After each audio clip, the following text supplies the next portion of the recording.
Okay, so if you support Trump, please watch this entire video. I used to be a Trump supporter, and I will be explaining to you why I can't and won't support him. So over the past month or so, I've been seeing a dramatic increase in support for Trump and MAGA supporters, and pretty much just telling people that they have Trump derangement syndrome for thinking that Trump is a threat to democracy, or that Trump tried to steal the 2020 election. And this is all true. All this is reasonable to say. The only reason Republicans and MAGA supporters don't think this is a fair thing to say is either one, they don't know anything about what Trump tried to do during the 2020 election, or two, they're just being bad faith. And so when you have a president that repeatedly said that he would not commit to a peaceful transfer of power. Right here, Mr. President, real quickly, win, lose, or draw in this election, will you commit here today for a peaceful transferal of power after the election? There has been rioting in Louisville, there's been rioting in many cities across this country, red and your so-called red and blue states. Will you commit to making sure that there is a peaceful transferal of power after the election? Well, we're going to have to see what happens. You know that I've been complaining very strongly about the ballots, and the ballots are a disaster. I understand that, but people are rioting. Do you commit to making sure that there's a peaceful transferal of power? We want to get rid of the ballots, and you'll have a very peaceful. There won't be a transfer, frankly. There'll be a continuation. And you can watch all these press conferences where they literally ask him, would you commit to a peaceful transfer of power if you lose? He never says yes. Instead, he says, if the election is fair, there's going to be a continuation of this administration. Obviously insinuating that, if it's not fair, that if he loses, then it's rigged. And this is the message that he went with throughout the entire 2020 election. Now, Brad Raffensperger, the Georgia Secretary of State, keep in mind he is a Republican who wanted Trump to win. Donald Trump made a phone call to him, pressuring him to find election fraud, pressuring him to try to change the outcome, to find 11,000 votes. And if you haven't listened to it, I'll put a link down to it below. It's over an hour long.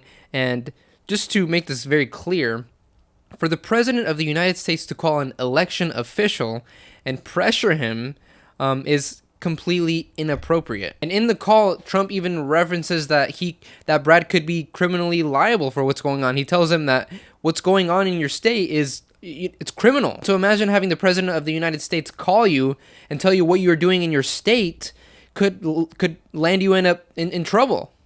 I mean, it's absolutely, it's incredibly inappropriate, and the fact that Trump made this call to the Republican, insinuating that what he's doing is criminal, or what he was doing was trying to rig the election when he had every incentive for Trump to win, it's ludicrous. Now, we also know that Trump kept spreading lies about election fraud when everybody kept telling him there was none. People in his own cabinet, people on his team.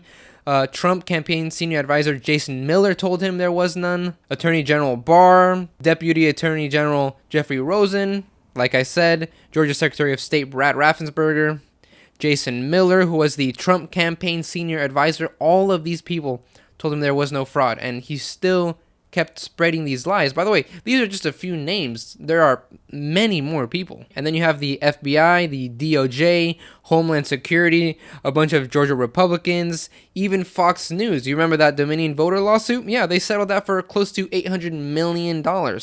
In the depositions that you can read online, I'll link it down below, they literally admit to lying about voter fraud. Their fact checkers told them there was no evidence of fraud, but they also kept spreading these lies because they were losing their viewers to Newsmax. And so when people say that he thought there was voter fraud, no, he did not. Like, when everybody around him tells him there is none, including Republicans that wanted him to win, like Brad Raffensperger or like Brian Kemp, which is the Georgia governor, or Mike Pence, I could go on. When Trump finds his own lawyers that will pursue claims, for example, like John Eastman, like Kenneth Chesebro, like Sidney Powell, like Rudy Giuliani. By the way, Rudy Giuliani admitted about lying about the Georgia election fraud workers, but claimed that it was his First Amendment right to do so. And to take it further, Trump lost all but one of his voter fraud cases that he sent to the courts, which I believe more than 10 of those judges were Trump appointed judges. And so when you combine everything I just said, I think it's quite clear that Trump was aware